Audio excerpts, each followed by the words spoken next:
Hello everyone, and welcome to SUNUP. I'm Lyndall Stout.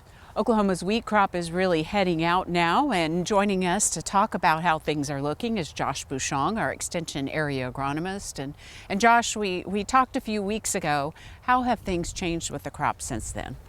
Well, it's definitely grabbed another gear down southwest. I still say we're at least 10 days, 2 weeks or ahead of schedule as far as maturity goes. Unfortunately, since early March, northwest Oklahoma still has yet to receive some significant rain. So for the most part, most of the wheat's looking great. We've had some disease issues, namely stripe rust. We've had pretty much from the Red River all the way up to Kansas now. We have some pockets, but definitely some pockets worse than others. I've seen a lot of fungicides go out in southwest Oklahoma, so it was really good to see farmers actually get reports of disease in the area and take action, so that was really good to see. You can definitely find the fields that haven't been sprayed for a fungicide. But the stripe rust, we've already had some field tours already, looking at the varieties, especially even here. We can see a good response. Some varieties definitely have some resistance, especially as we get to the reproductive stages after boot. Some varieties have more tolerance or resistance to that stripe rust. For the disease pressure that you mentioned, are there treatment options, or does it depend where you are in the state? So like a lot of our crop protective products, especially with fungicides, it's more of a preventative measure. But we can use to treat when we do have incidents of those diseases. But that goes back to growth stage. As we get further along in wheat development, especially southwest Oklahoma, we're already past anthesis, we're past flowering, we're starting to feel those berries, we're a little bit too late. But as we get to some areas, whether they've been heavily grazed, they might be a little bit further behind maturity. Some late sown wheat after double crops, they're still just coming out of boot stage, so we might have some opportunities there to protect them with the fungicide. But for the most part, we're getting towards the tail end of protecting that crop with the fungicide. What are you seeing and hearing in terms of insect pressure? Over the whole spring, we have a few instances where we had some mites coming out of winter. Those kind of went away. Those are mostly southwest Oklahoma that I got those reports. But as we got some big rains down there, some guys did have to spray. They used mostly group 3 products to get on top of those. We have seen some aphids throughout whole western Oklahoma. You mentioned plot tours starting, field days, exciting time of year. We want people to come out, but for those who haven't been before, what can they expect? We have a very in-depth schedule we can find online. We'll share it on SUNUP, SUNUP's website. But we have a lot of county field tours where we have some simple demonstrations, just the varieties, but we also showcase some of the actual replicated trials. But it's great to see across western Oklahoma the varieties performing different in different areas. Like I said, we've already started a little bit, but we'll really kick off here in May. We have a lot more field tours and also some field days like our kind of our big one in Lahoma we always look forward to. But as far as what to expect, like I said, we'll go through the wheat varieties. We'll also get some updates from any state specialist that might attend individual plot tours. I'll give kind of a crop update, what we're seeing around the area, what to look out for, talk about weeds, insects, disease, and like I said, we'll walk through those varieties. All right, thanks a lot, Josh. And for a link to the field days and the plot tours, just go to sunup.okstate.edu.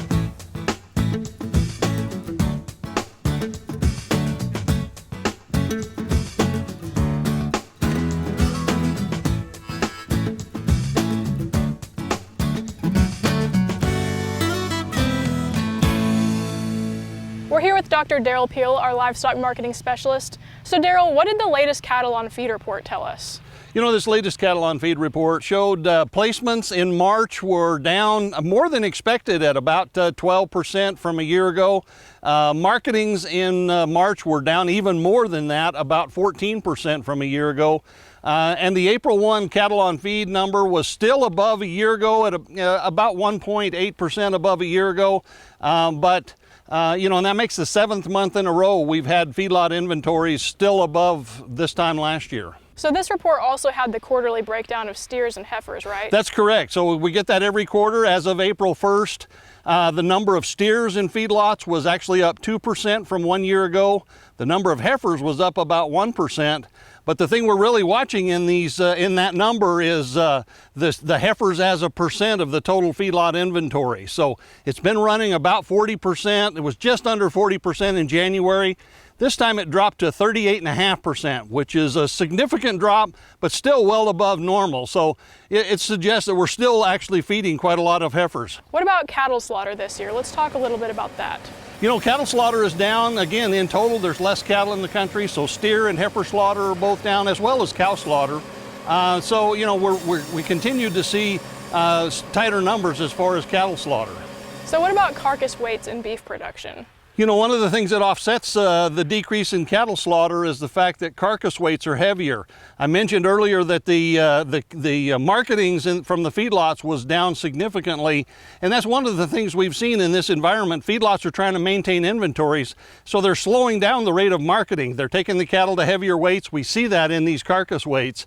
And so with carcass weights being up, that partially offsets the decrease in cattle slaughter.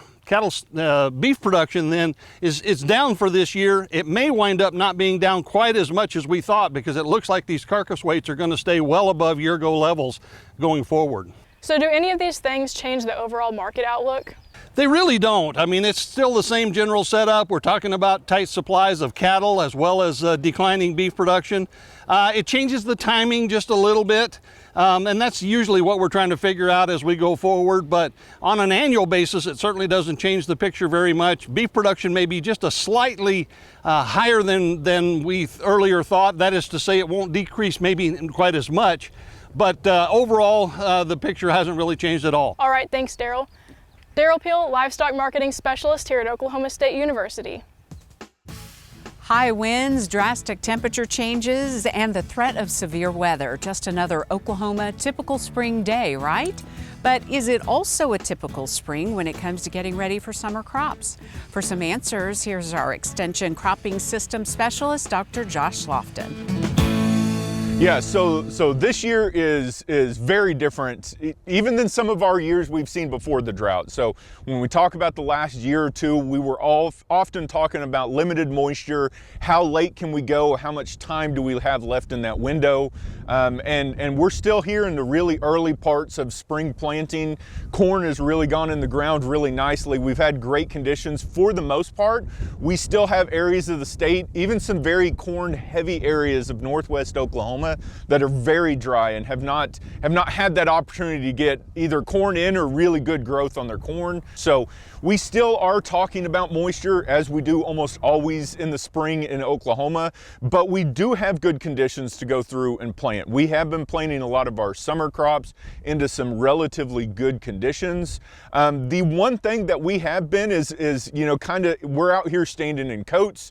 It is a little cool, even though our soil temperatures are pretty good. We are seeing our corn and early sorghum, early soybean. Going back to your old traditional standby, so really got to think about weeds this year. If you got moisture, then weeds are always within kind of that top tier that we need to think about. So if you haven't planted yet, good burn down strategy, good pre-plant herbicide. If that involves tillage, but really start as clean as you possibly can and good residual chemistry down ahead of that crop. If we have a crop up and we maybe had some escapes from that early herbicide application, think about making early applications, check your labels. Remember, with moisture, a lot of our labels work a little bit differently, so make sure you're looking at the residual time, how many applications you can have in season, and all those other aspects of good herbicide management. The other thing is we are seeing some army worms kind of move around. We are seeing some cutworms. So all those foliage feeders, now they have a lot of green material to kind of consume, but really want to focus on those crops, making sure we have a good seed treatment if you haven't planted. But if you have planted, the seed treatment maybe is worn off or gotten too far down in the profile, maybe think about making sure you're scouting and make those timely applications if we need to. Especially with how windy it's been, and we've had these days up in the 90s, and not to mention we have some good surface moisture.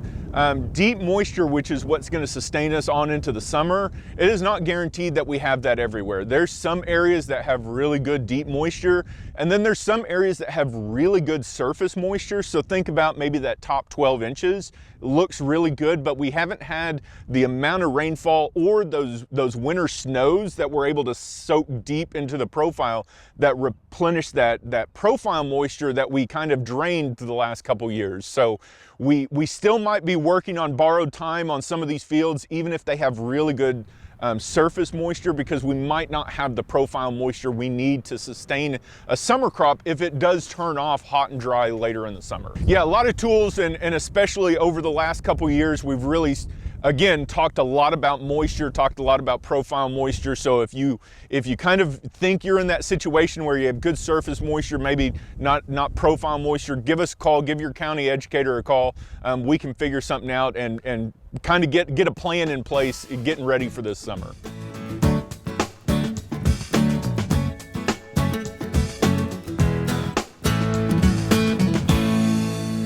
Good morning, Oklahoma, and welcome to Cow-Calf Corner. This week's topic is quantifying the value of good management. The commercial cow-calf sector is interesting if we look at it in comparison to the purebred seed stock, the stocker yearling, or the finishing segments of the cattle business, in that we don't have to provide the intense day-to-day 24/7 management to it that we do in some of those other segments of beef production. Typically, if we think about commercial cow-calf production, we can identify some critical control points where we can intensify our labor and our management into some specific things that are going to lead to improved herd health or reducing the disease, reducing our parasite load, diagnosing pregnancy to make sure we don't incur that annual cost of running a cow without a weaned calf to return on that investment, and in particular, doing things that will raise the value of that weaned calf. But let's look at some specific things and quantify the value of one management practice or another. The reality is, in the commercial cow-calf sector, we are often price cycle takers. We're going to see cycles of high and low prices, but in a time like this, we want to manage what we can manage and control what we control. First, if we can get our cows bred one heat cycle earlier, calving 21 days earlier, we're going to wean a calf that's about 40 pounds heavier that following year. In the current market, an extra 40 pounds of weaned calf is worth about $125. Castration. Typically, castrated steers are worth $5 to $10 a hundredweight above the price of an intact weaned bull calf. That discount actually goes up, or that premium actually becomes bigger the heavier those calves become at weaning. As early in life as possible is the best time to actually perform castration.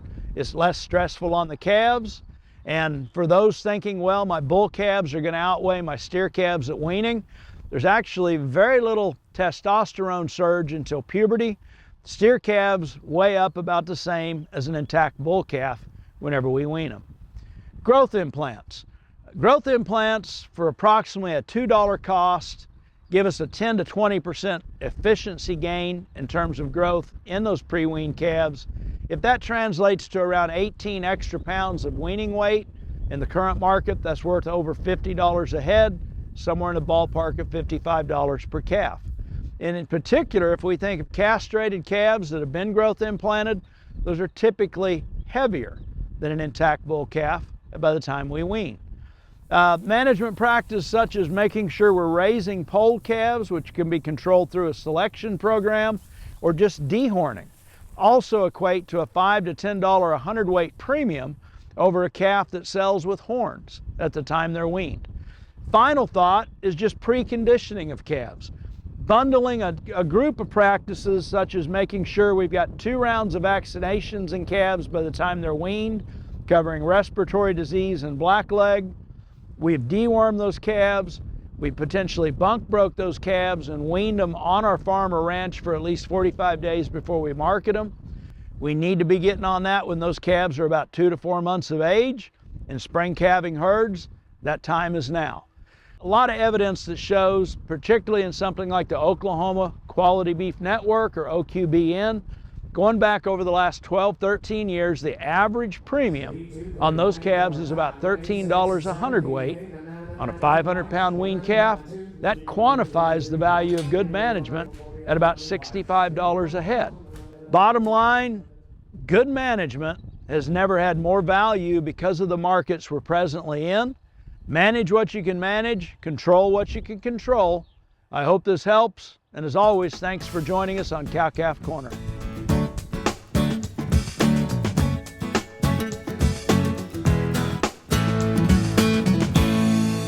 Well, if we're inside a greenhouse, you can probably guess that it's raining outside, which is great news for us. But Kim, is there any good news happening in the crop markets at all? There's really good news, especially with wheat prices. We got a rally in wheat prices this last week. They got up, they broke that 550 level, got up around 560. They're on a run. Now, if you look at wheat prices, remember the average is 580, so we're getting up close to that, and we thought we should be in this vicinity. Corn prices, we got a little rally on corn. They're still on that sideways pattern, but this is for harvest prices. They're knocking on that upper level and maybe break through that. We got a little run in beans, but beans is still, I think they just broke that down pattern. They'll probably start a side pattern. But yeah, this is a relatively good week for prices. Cotton prices, they're still going down a little bit. So for the past couple weeks on SUNUP, you've been talking about when is the best time to sell wheat. Well, as this chart shows, it's obviously you want to sell wheat in the June through August time period. So last week you said a farmer has to be pretty careful when it comes to determining when to sell wheat. So can you expand on that thought a little bit? Well, if you look at prices from, say, 2009 through 2023, the average price is $5.83. If you look at the range of prices, though, in June through the August time period, on average is $1.83, or plus or minus 90 cents from that average. If you look at the bottom price during that time period, $2.58, that was in August of 2016. If you look at the high price, $11.15, that was in June the 22nd or June of 2022. On prices, the lowest June through August range was 78 cents and the largest was $3.42. So there's a lot of variability in that price. So what if the harvest price is above average? Well, if the harvest prices are above average, let's start again with that average price of $5.83. The average price, if you look at all the years that were above $5.83, it was $7.37 for the average. Your price range was $2 and a penny up from your $1.83. But the lowest was in 2013 at 78 cents, and the highest was $3.42 in 2022. So again, a lot of variability there, but a higher average price. What about below average prices? Well, if you look at below average prices, you did get a little decline in the range there, or the variability. $5.83, your average price over that 15-year period. Your average price drops from $5.83 to $5.44. The range, average range, drops to $1.68, but $1.68, that's really still plus or minus 65, 70 cents there, or really 75 or 80 cents there for plus or minus. The lowest was 80-cent change, not much change from the full-time period, and the top was $3.12. Of course, that was in 2010 when prices ended up over $9. If the wheat price is historically low, so how does that factor in at all? That's going to take a little while to explain and look through these prices over the 9 through 23 period. So let's do that next week. All right, we'll look forward to seeing it. Dr. Kim Anderson, Grain Marketing Specialist here at Oklahoma State University.